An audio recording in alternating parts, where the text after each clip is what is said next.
So nearby Nisha, we're talking about spooky things, so. The skelly bobs. Oh, hold on. The screen behind you is a bit off. Is it? Which direction does it need to go?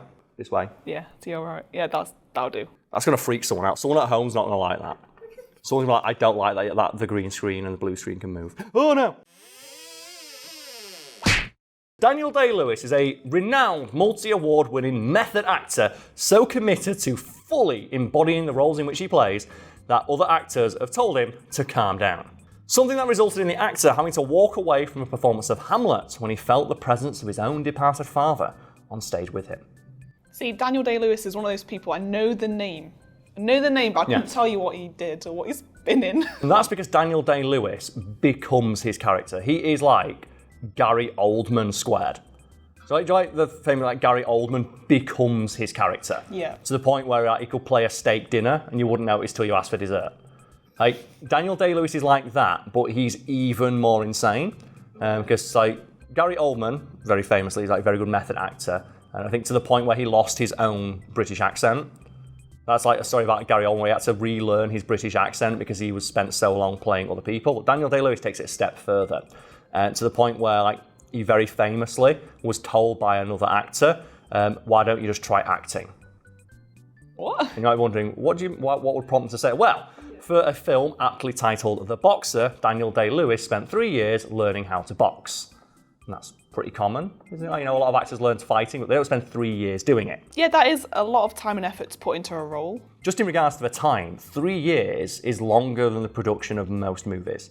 Like most movies are completed in 2 to 3 years, and he spent that amount of time learning how to box. And it's worth noting like other actors have learned to fight for roles, like Robert De Niro very famously got super in shape and super good at boxing for Raging Bull. Sylvester Stallone also became quite good at boxing for the Rocky movies, but Daniel Day-Lewis took it a step further to the point where the person training him said that after he's finished filming this movie, he could walk into the ring with any welter to middleweight contender in the country and knock 10 shades of shit out of them. Would actually be a boxer. Yeah, it's not that he looked good and was convincing as a boxer, it's that he was to the point where he could contend with professionals. Well, he was training for 3 years, so that's not surprising, is it? And there's no doubt going to be countless stories that we missed detailed to us in the comments, but a couple of the more famous ones are he lived off the land for Last of the Mohicans and lived in a hut. For Gangs of New York, he refused to wear anything but period accurate clothing and caught pneumonia and nearly died, and also learned to become a butcher because his character, Billy the Butcher. For the movie My Left Foot, in which his character is paralysed, he spent 95% of the film's production in a wheelchair, refusing to feed or clothe himself, requiring help to do so. That is dedication. Yes, and that's the role that earned him an Oscar. Because the character he was playing could not move anything but their left foot to communicate, so that's what Daniel Day-Lewis did for 95% of the production. It's like Christin Bale, who we've also talked about on the channel, is another example of a person who just completely becomes the character he's playing. And I recently, at the time of recording, watched American Psycho, and I was just enthralled by his performance as Patrick Bateman. And after watching that film, I went on a binge of reading and finding every scrap of information I could find about him playing that role. Because it was just so fascinating to me how he so perfectly and accurately captured a sociopath. Well, the only scene I remember from that film is where he's naked with the chainsaw. Yeah. He drops it down the staircase.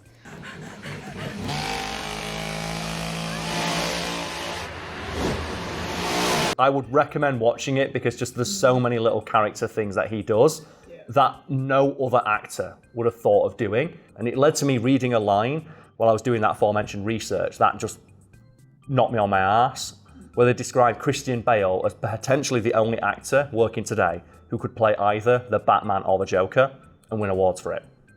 And I just thought to myself, he fucking could. And there's a couple of things I mentioned about his performance I want to mention because they're fucking incredible.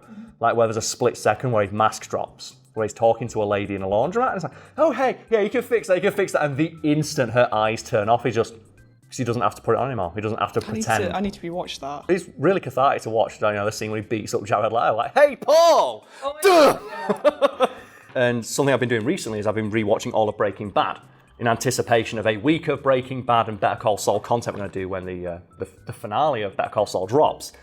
And just watching acts like Jonathan Banks, for example, doing things that I didn't know it was possible for an actor to do.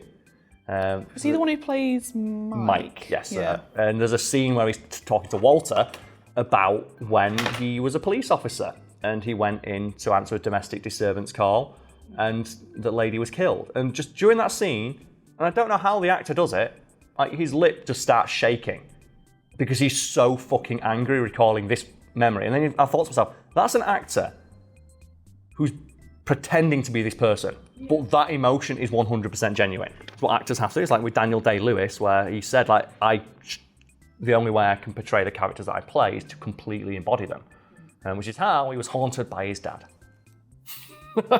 Yeah, one of the reasons I picked this article is because it's a ghost dad. Big, spooky ghost dad. So the story goes that in 1989, Daniel Day-Lewis was taking one of his many hiatus from acting to recharge himself and decided to spend a bit of time on stage performing the titular role in Hamlet. And he had to drop out after just a couple of days because his dad turned up. And his dad was dead at the time. So, ghost dad? Ghost dad, yes. So, according to Daniel Day-Lewis, whilst getting into the role of Hamlet, who in the play is haunted by the ghost of their own father, he felt the presence of his own father on stage, and that freaked him out so much that he couldn't go back and do it again. I'd be same though, to be fair. No, it freaked him out so much that he dropped out. So there were people who bought tickets to things. See, award-winning actor Daniel Day-Lewis, he's like, I can't do it, I can't go back. And that's bring his understudy in. Oh no. Like he refused to go back. He's like, I can't do it. And it's like, why? My dad. I felt my dad on stage. And something I should point out is that this story has been embellished over the years, and you'll find many lesser fact websites that are not as reputable as us, claiming things like Daniel Day-Lewis saw the ghost of his father on stage, which is not true. Because according to Daniel Day-Lewis, he didn't see anything, but he felt it. And that to me is way scarier and more interesting, because if he saw a ghost, he'd say, oh, it's a trick of the light or something like that. But the fact that he sat there and said, in that moment, I felt my dad. It's like, how did he feel though? Did he feel like just the air changed? Did he feel something on his skin? He couldn't describe it, but just the unmistakable feeling that his dad was there. And so that thing like, we feel someone's behind you. Yeah. Or just, it's one thing that's indescribable, but when you're in the presence of someone you care about, you love, and you feel if you like being watched or something. And he just said like that feeling so shook him, he couldn't go back on stage. He couldn't play that character again because he couldn't deal with it. Because he felt that his dad was there and just, judging his performance. He didn't want to do it. He didn't want to expose himself to that. He didn't want to be judged by his dad. His ghost dad! Some Scooby-Doo shit! And as I said, there are many different versions of this story, and the more hyperbolic ones say, no, he saw his dad's ghost and he ran out. And some of them will even say he ran off stage screaming and stuff like that. No, he just, during a performance, just felt the unmistakable presence of his own father, and he couldn't explain it. And the fact he couldn't explain it scared him. So did he feel it when he was halfway through a performance and walked away, or did he wait till he finished? He waited. He's a professional. He fucking finished, but it freaked him out enough that he didn't want to do it again. And he dropped out and said, "I'm not doing that performance again. You have to get me understudy in." And that's the thing. He committed to the role so hard, he brought someone back from the fucking dead. Method acting. That's he method acted so hard he got haunted. And you know what? Daniel Day-Lewis, try acting. It's easier. Yeah, it beats being haunted. So Nearby Nisha, something we've talked about a lot on the channel, but we're going to talk about again. So I feel it's a favoured topic of me and you when it comes to acting, and that's scream acting. Oh God.